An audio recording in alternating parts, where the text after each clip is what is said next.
Hello everyone. सो आज हम 2023 का सिविल सर्विसेज एग्जाम का क्वेश्चन पेपर सॉल्व करेंगे, मैथ्स वाला पार्ट। ये दो पार्ट्स में होगा, ये first part of the video है। पहला क्वेश्चन था ये वाला। राज है, इसके पास 10 pairs of red, 9 pairs of white and 8 pairs of black shoes है। Randomly one by one shoes pick किए जा रहे हैं, बट उसे लाल पेयर ऑफ शूज़ पहने। तो what is the maximum number of attempts he has to make. तो maximum कितने बार वो पिक करेगा, तो गारंटीड है कि दो रेड शूज़ आ ही जाएंगे। तो उसके लिए हमें एज्यूम हम ये देखेंगे कि वाइट और ब्लैक कितने हैं। 9 + 8 17 into 2 34, since one by one वो पिक कर रहा है। तो 34 शूज़ उससे पहले पिक करने पड़ेंगे वर्स्ट केस में। उसके बाद जब वो दो शूज़ और पिक करेगा तब उसके पास दो रेड शूज़ आ ही जाएंगे पहनने के लिए, इसलिए 36 शूज़ उसे पिक करने पड़ेंगे, which is a maximum number of attempts you will have to make. Next question है कि 25 रन्स एक बैट्समैन को बनाना है and he has to do it by scoring single runs, 4 runs and sixes only. तो हमारी इक्वेशन बनती है 1A 4B + 6C = 25। A B और सी है कि 1 4 और 6 कितने कितने बार उसने बनाया है। तो हम ऐसी चीज़ों में हमेशा जो भी लार्जेस्ट कोफिशिएंट है, जैसे 6C, तो 6 लार्जेस्ट है इन 1 4 और 6 में, तो उससे चालू करते हैं। तो पहले हम C0 लेंगे। अब C0 लिया तो A + 4 भी 25 हो गया। अब हम देखेंगे कि फिर अब हम आते हैं कि बी की क्या क्या वैल्यूज हो सकती हैं, क्योंकि अगेन 1 और 4 में 4 लार्जेस्ट है। तो बी देख रहे हो तुम 0 से 6 तक हो सकता है, क्योंकि 6 हो जाए 24, तो ए फिर 1 हो जाएगा। ए पे हमें चेक करने की ज़रूरत नहीं, क्योंकि ए फिर इंटीजर वैल्यू ले ही लेगा अगर बी 0 to 6 है तो। नेक्स्ट केस है C = 1। C = 1 हो तो A + 4 भी =19। अब B = 0 to 4, तो बी पहले जीरो बी 4 तक जा सकता है, तो 4 4 16, तब ए थ्री तक जा पाएगा, A3 होगा। नेक्स्ट केस है C = 2 का। तब जब ये C2 हुआ तो A + 4 भी 13 हो गया, तो बी इस केस में 3 तक जा सकता है।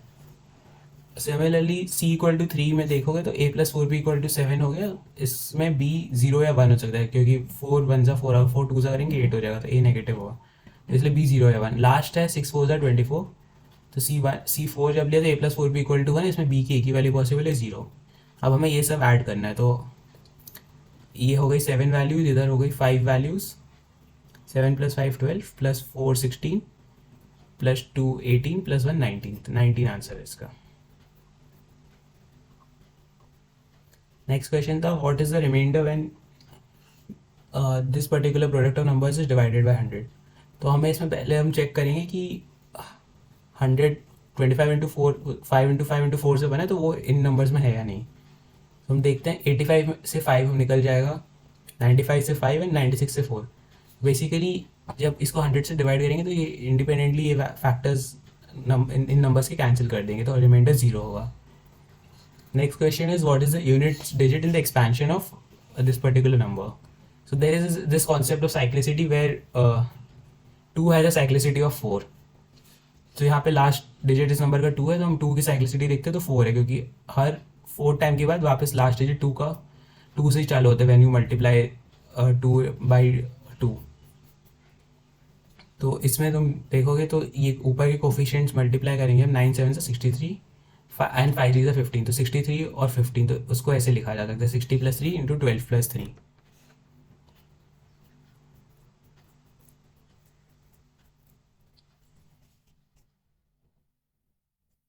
अब 60 और 12,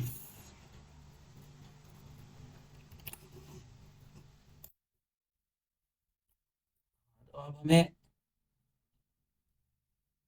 इस ऊपर एक्सपोनेंशियल को डिवाइड 4 से डिवाइड करके देखने क्या रिमाइंडर आता है। तो जब हम ऐसा कर रहे हैं तो 60 + 3 × 12 + 3 है, तो 60 और 12 को जब हम डिवाइड करेंगे 4 से तो रिमाइंडर 0 आएगा, तो हम इन दोनों को हमें कंसिडर करने की ज़रूरत नहीं है। फिर अब हम जब 3 और 3 मल्टीप्लाई करते हैं तो 9 आता है, 9 से 1 रिमाइंडर आएगा, तो 1 रिमाइंडर है, तो ये 2 will be the units digit. तो आंसर इसका ए है। Next question is ABCD EF वाला। तो हम पहले तो एक्सपैंड करके देखते हैं।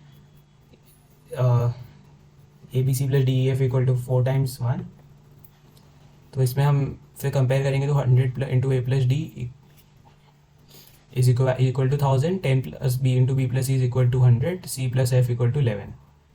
तो अब जब इसको ऐड करना है हमें आपस में, तो बस एक ये सब ऐड करेंगे तो 10 + 10 + 11 31 आ जाएगा answer. Next is D is a 3 digit number such that the ratio of the number to the sum of the digits is least. तो हम number is 100, let's say number is A B C, तो उसको expand करेंगे तो 100a + 10b + c आएगा divided by a + b + c, से नीचे सम of digits है. अब ये रेशियो लीस्ट होने के लिए जो 100 कोफिशिएंट जिधर है उधर मिनिमम नंबर होना चाहिए, तो वो 1, उसको 1 रखेंगे. नेक्स्ट जो है 10b, यहाँ पे हमें यहाँ पे हम 0 रख सकते हैं, तो यहाँ पे हम 0 रखेंगे. नेक्स्ट जब c है तो c 0 से 9 हम देखना हमें क्या रखना है.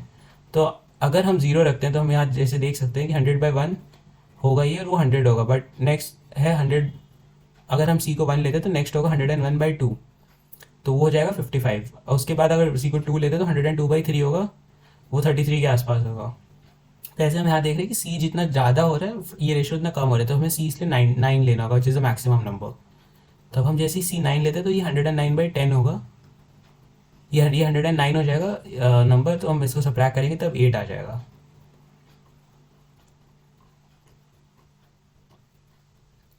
नेक्स्ट क्वेश्चन था 3 of the 5 positive integers are even and 2 of them are odd.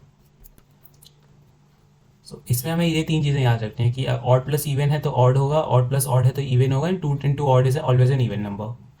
तो फर्स्ट केस में हम देख रहे हैं कि 3 और इवन और 2 ऑड ऐड हो रहे हैं. तो 3 ऑड, 2 ऑड जब ऐड हो रहा है तो एक इवन हो जाता है. तो इसलिए ये हमेशा इवन होगा, तो इसलिए फर्स्ट वाला करेक्ट है. सेकेंड वाले केस में हम बता नहीं सकते कि कौन से ऑड नंबर है कौन से इवन नंबर है, इसलिए हम कह नहीं सकते कि ऑड ही होगा ये या हमेशा इवन होगा, क्योंकि 2 से मल्टीप्लाई किया जा रहा है. इसलिए आंसर इसका ए है, 1 ओनली. नेक्स्ट क्वेश्चन है p + c / p - c can be even. तो p प्राइम नंबर है, तो हम केसेस लेके देख सकते हैं एक, क्योंकि p 2 रख के देख सकते हैं, 3 और फिर 7 रख के देख सकते हैं. c 4 और 9 रख के देखेंगे तो हम देख रहे हैं कि ये इवन हो सकता है वैल्यू, जैसे यहाँ पे 8 आ रहा है. Next is 2p + c can be odd. हाँ बिल्कुल, क्योंकि ये पार्ट तो इवन ही होगा बट c ऑड हो सकता है. Next is pc can be odd. Again ये भी पॉसिबल है अगर दोनों नंबर्स ऑड है, तो इसलिए डी आंसर है इसका. अभी 16 क्वेश्चन. इसमें है कि ए बी सी नंबर है, उसको डी से मल्टीप्लाई करते हैं तो आंसर 37DD आ रहा है. तो अब इसमें ट्रिक ये है कि हम डी देखेंगे 0 से 9 कौन सी वैल्यू ले सकता है. तो 0 तो नहीं हो सकता क्योंकि डी ABC डी से मल्टीप्लाई हो रहा है और 4 डिजिट नंबर आ रहा है. तो डी 1 हो सकता है क्या? अगर डी 1 लेते हैं तो 3711 आएगा, तो ABC × 1 = 3711 तो पॉसिबल नहीं है.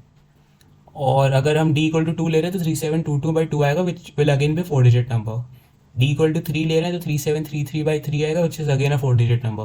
But if you taking d = 4 तो 3744/4 आएगा, विच इज़ समवेयर अराउंड 936. तो which is 936, which is a 3 digit number. So we can take 4. So 4 is one of the possible values, and we can take that. So 9, so इसका sum of digits करते हैं तो 936 होता है. तो 936 में हम ऐड करेंगे 9 + 3 + 6 18.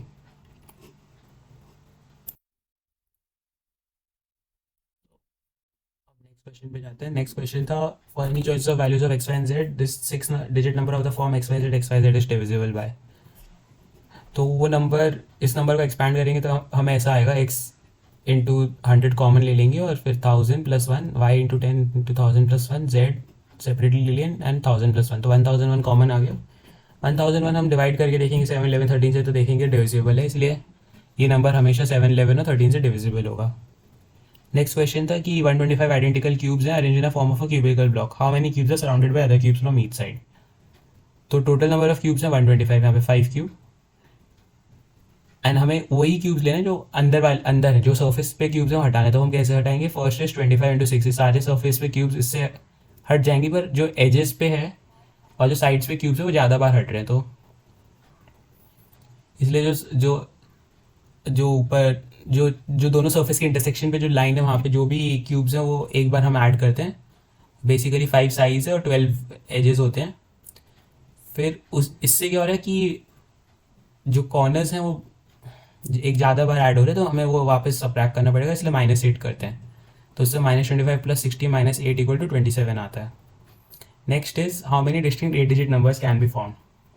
तो 1 1 2 2 3 3 4 4. तो स्टैंडर्ड PNC क्वेश्चन है. इसमें फर्स्टली हम ऑड नंबर्स के लिए देखेंगे. तो ऑड नंबर्स हम देखेंगे इसमें कि 4 प्लेसेस पे अरेंज हो सकते हैं, तो 4 फैक्टोरियल और सिंस 2 कॉमन है 2 फैक्टोरियल 2 फैक्टोरियल, इवन नंबर्स के लिए भी सेम चीज़ और ये आपस में मल्टीप्लाई हो जाएगा, तो 6 6 36। नेक्स्ट क्वेश्चन है A B C are working independently on 8 6 on a piece and they completed in 8 6 and 12 days. तो हमें पहले देखना पड़ेगा इसका कॉमन डिनोमिनेटर का, जिससे कि कैलकुलेशन ईजी हो जाए। तो कॉमन डिनोमिनेटर है 48, तो यहाँ पे आप देखोगे कि सिक्स कि एक दिन में 6/48 काम होता है, यहाँ पे 3/48 होता है, यहाँ पे 4/48 होता है। तो हम पहले देखेंगे तीनों एक एक दिन काम कर रहे हैं, तो 3 दिन में कितना काम हो रहा है, तो 3 दिन में 13/48 काम हो रहा है। तो 9 दिन में 39/48 काम हो जाएगा, बाकी 9/48 काम बचेगा।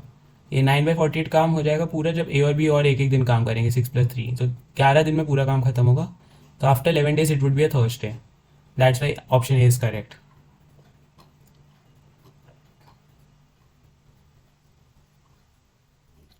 Next is let x be a positive integer such that 7x plus 96 is divisible by x.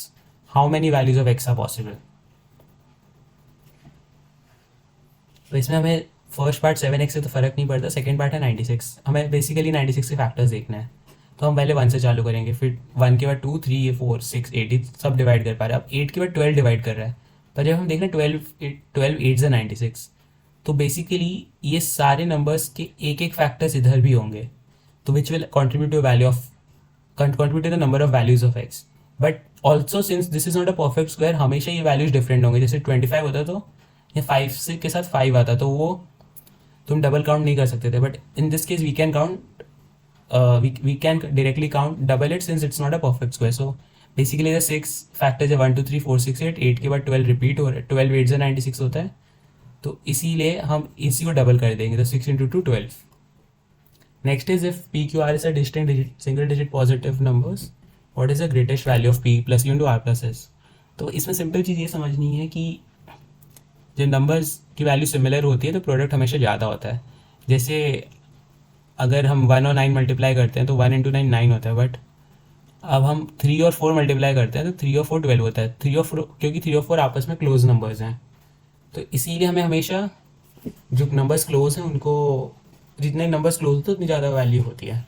तो इसीलिए यहाँ पे हम since they are distinct numbers start from 9 6 9 8 6 and 7 and 6, so but we also need to make the numbers as close or same as possible, so here we'll take 9 + 6 and 8 + 7 220, thus 15 × 15 225 is the answer. Next question is a number n is formed by writing 9 for 99 times.